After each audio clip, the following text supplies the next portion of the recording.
Psalm 32 does a great job of addressing the completeness of forgiveness. Blessed is the one whose sins are forgiven. They are completely forgiven. Whose sins are covered completely. Blessed is the one whose sin the Lord does not at all count against them. The completeness of forgiveness. When God says it is forgiven, it means everything is forgiven. But Psalm 32 also does a good job of reminding us of the quickness of forgiveness. Like how quickly does God allow you to apply forgiveness to your heart? David knew something about that. Again, Psalm 32 is a psalm that many think David wrote about a year after he committed his famous sin of adultery with Bathsheba. And he kept silent about it for an entire year, and then God sent the prophet Nathan to him, and Nathan told him a very clever story that really compelled David to accuse himself and convict himself of a sin. And after he told the story, and David got upset at the man in the story that Nathan was talking about, and David said, that man in that story, that man deserves to die. Then Nathan looked at David and said, David, you are that man. For a year, he had been covering up his sin. For a year, he was lying about it. That's a long time to hold on to something. And of course, it's not the longest amount of time anybody has ever held on to knowledge of their own sin without confessing it. And so after Nathan confronted David, David had nothing to say except, I've sinned against the Lord. And then the very next line is Nathan telling David,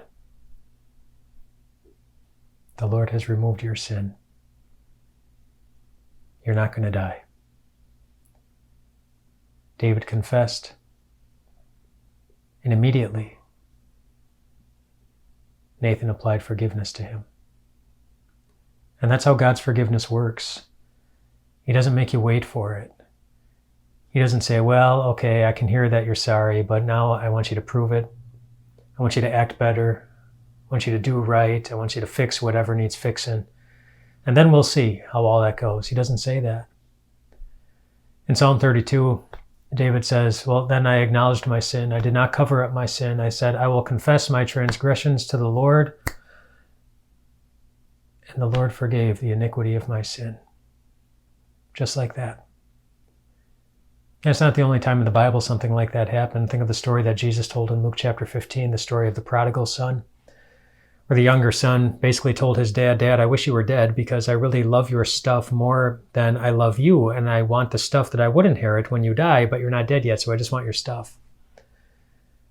And Dad did a difficult thing, and he let him go.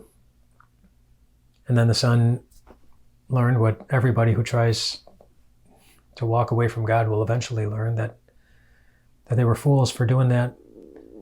And he came to his senses, the Bible tells us, Jesus tells us in his story.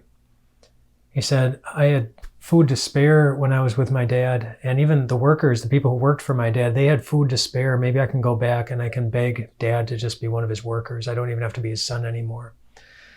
And so he's thinking, I'm going to have to earn this back. I'm going to have to make it up to him. I'm going to have to do something to show him that I really mean it, that I'm really sorry, that I really regret it.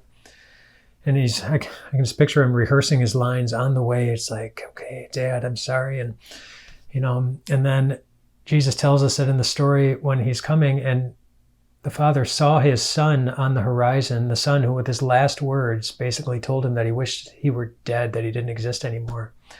So the father went out.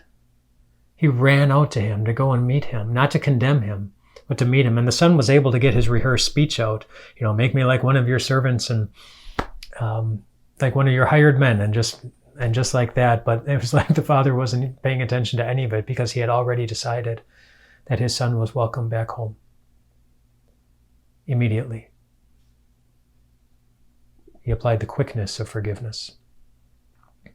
He gave him a big hug. Jesus did that to the thief on the cross too, right?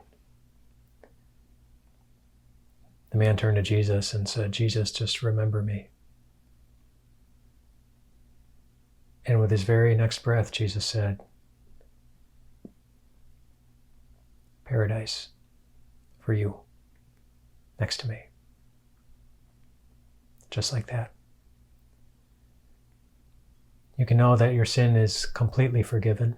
You can know that your sin is completely covered up. You can know that God is not going to use your sin as a reason to keep you out of heaven. He's just not. It's gone, it's forgiven, it's washed clean. But